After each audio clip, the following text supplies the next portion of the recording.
I never imagined how loud silence could be until I married Derek.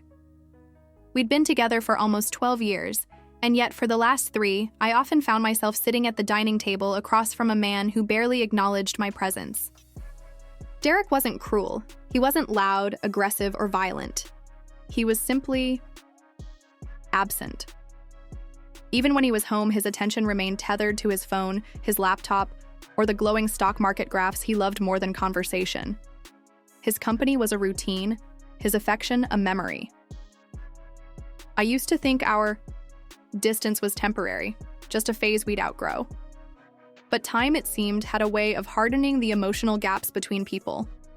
I stopped trying to fix it when my attempts were met with curt nods and cold shoulder glances. Slowly, I began to fade inside our own home. And then Liam moved in. Derek's son from his first marriage, Liam, had just finished college. A marketing degree and no job yet, so he asked to stay with us for a while to save money. I had no objection. Anything that brought a flicker of life into this stagnant house was welcome. When he arrived, I was surprised at how different he was from his father. Liam had Derek's height and strong jawline, but not his cold detachment. He was warm in small ways, polite, attentive, never dismissive. He actually looked at me when I spoke, asked questions, listened. It started innocently.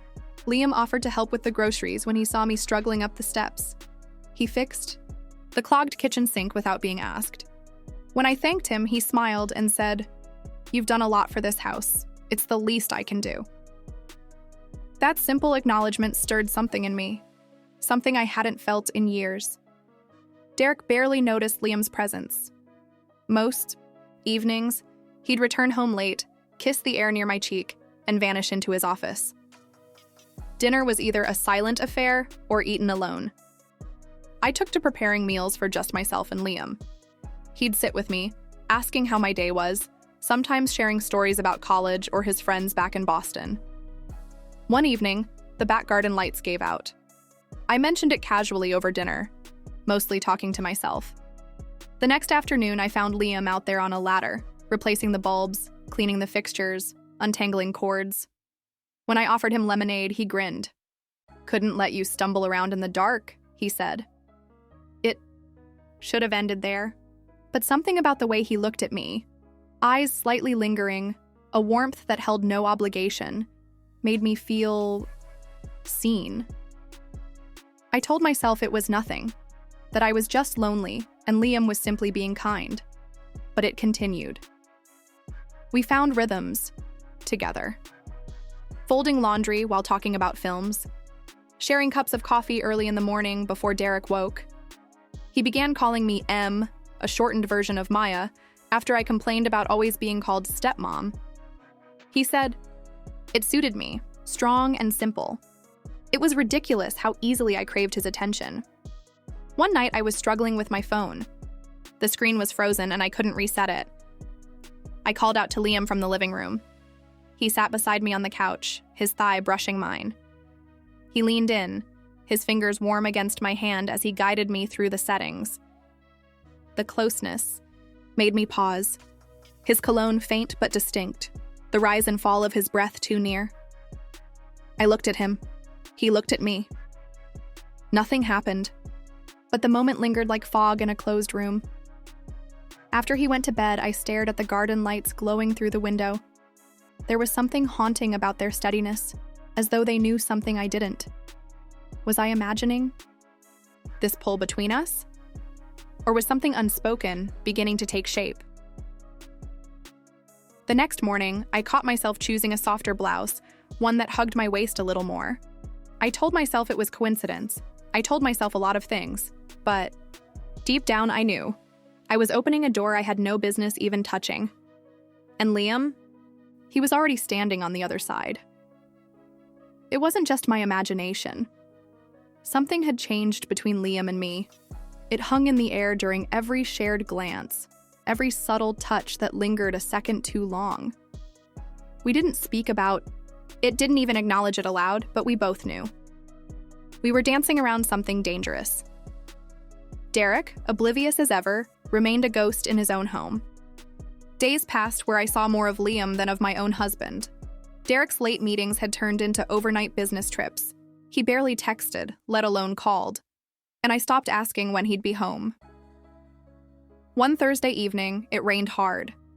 The kind of heavy downpour that makes the world feel like it's drowning. Derek was away again, some conference in Toronto. I curled up on the sofa with a blanket and a glass of red wine, the storm flickering shadows on the walls.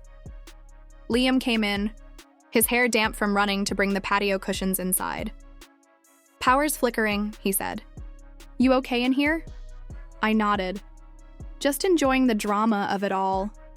He laughed and sat down in the armchair across from me. "Feels like a movie scene. Thunder, candlelight, you with a mysterious glass of wine. You make it sound romantic," I said, my voice more vulnerable than I intended. He didn't respond immediately, just watched me with a quiet intensity that made my skin prickle. "Maybe it is," he said softly. Silence. The lights went out. Just like that, the whole house dropped into darkness. "Of course," I muttered, standing to find my phone. "I've got it," Liam said, already walking to the kitchen. Within minutes, he'd lit 3 candles and returned. The room glowed. Warmly, softly, intimate. He sat back down, but this time not in the armchair. He chose the couch, right beside me. My heart thudded, far too loud in the quiet. "Derek used to do this," I said suddenly. "When we first got married, nights like this, we'd play board games, talk for hours." I didn't mean to sound bitter, but Liam heard it anyway. "I don't get him," he said, his voice low, "how he doesn't see what he has." I turned to him. "That's not fair. He's your father." He looked away for a moment, then back at me. "It's true, though. You deserve more." Those words, they disarmed me. Because deep down, I wanted to believe them. We sat in silence, both of us staring at the flickering flame of a single candle on the coffee table. The rain softened, but my pulse only grew louder. When he reached for my hand, I didn't stop him. His fingers brushed mine, tentative at first, then certain. And then slowly, he leaned in.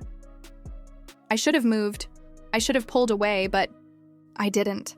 His lips met mine, soft, questioning, filled with every unsaid word we'd both swallowed for weeks. It was a kiss steeped in guilt and longing, a mistake wrapped in comfort. When it broke, I stood up, shaken. "This can't happen," I whispered, backing away. "I know," he said, eyes dark, voice raw. "I'm sorry, No," I interrupted. "We're both tired and confused, that's all." I walked to the kitchen, gripping the edge of the counter until my knuckles turned white. My breath came out in short, trembling bursts. I heard him behind me, but didn't. "Tonight, I didn't mean to cross a line," he said quietly. "I'll sleep at a friend's place tonight." I finally turned. "No, Liam. Don't run. We just need space. This can't happen again." He nodded, but his expression said otherwise. There was too much unsaid. Too much still hanging between us like fog that refuses to lift. After he went upstairs, I sat at the kitchen table, staring out at the storm easing into stillness.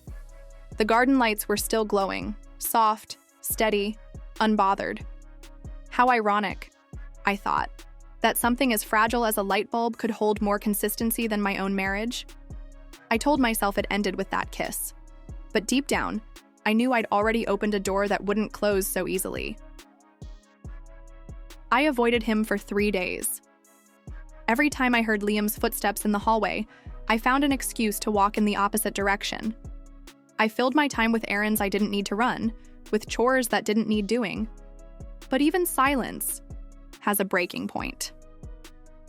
And mine came on a quiet Sunday morning, when I found him sitting at the kitchen table, a mug of coffee cooling in his hands. He looked up at me, not with anger or guilt, but something worse, quiet understanding. "We should talk," he said. I didn't respond at first. I just sat across from him, arms folded over my chest like armor. "It was a mistake," I finally said. We both know that. I know, he replied. But it didn't feel like one at the time. That sentence, so simple, so true, sat heavy in the air. I haven't been with your father in years, I whispered, surprising even myself. Not really. We live together, yes, but we haven't been together in a long time. Liam nodded slowly. I've noticed. He talks more to his emails than he does to you. That truth stung, not because it was cruel, but because it was so familiar. We talked for a long time that morning. Nothing inappropriate. Just two people trying to stitch together some version of sanity. But even as we promised to forget what happened, something lingered. An echo neither of us could silence. The next week, Derek returned from Toronto. He kissed my cheek out of habit and barely noticed how stiff I had become beneath his touch. We had dinner together, all three of us, and for the first time, I couldn't look at either of them without my stomach twisting. Later that night, Derek fell asleep on the couch, television blaring some financial news network. I stood in the hallway, watching him snore, remote still clutched in one hand. I didn't feel love. I didn't even feel resentment, just a hollowness I couldn't name. I went to the kitchen for a glass of water and found Liam there again, as if fate hadn't finished with us yet. You okay? He asked. I nodded, lying to us both. He stepped closer. We can't keep doing this. I know. But we did. It happened again that night, fueled by loneliness, by the illusion that this was love disguised as comfort. It was slower this time, filled with hesitation and apology. But it happened. And the worst part? I didn't regret it. Not then. It wasn't until a week later that everything unraveled. Derek found my journal. I'd forgotten I left it in the bottom drawer of my nightstand, tucked between old magazines and expired lotion bottles. I never expected him to look there. He never paid enough attention to notice where I kept anything. But that night, he was searching for batteries. That's what he told me anyway. I walked into the room to find him standing at the foot of the bed, my journal in one hand, his face unreadable. Maya, he said flatly, what the hell is this? I opened my mouth, then closed it. I knew something was off, he continued, voice rising. But my son? Are you out of your mind? Derek? Don't, just don't. He didn't yell. That almost made it worse. His fury came, out cold and sharp, like ice splintering inside a glass. Liam walked in moments later. One look at Derek's face and he knew. You should leave, Derek said to him. Now. Liam didn't argue. He grabbed his keys and left without a word. I followed him out onto the porch. I'm sorry, I whispered. For everything. He looked at me, truly looked, and for a second I thought he might say he loved me. But all he said was, me too. Then he walked away. Derek filed for separation the following week.